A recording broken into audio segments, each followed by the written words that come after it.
sunshines, welcome to Jane's Creative Life.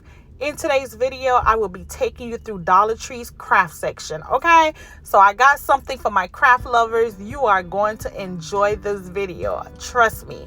I couldn't even believe the amount of stuff that I was seeing in this Dollar Tree when it comes to crafting. My mind was going insane with the amount of new stuff that they had. I couldn't believe it.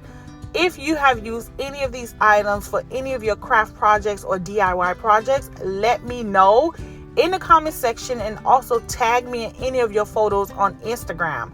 Miss Deals Finder. I cannot wait to see what you've created. So without further ado, let's keep on watching this video and let's talk about what we saw in the comment section.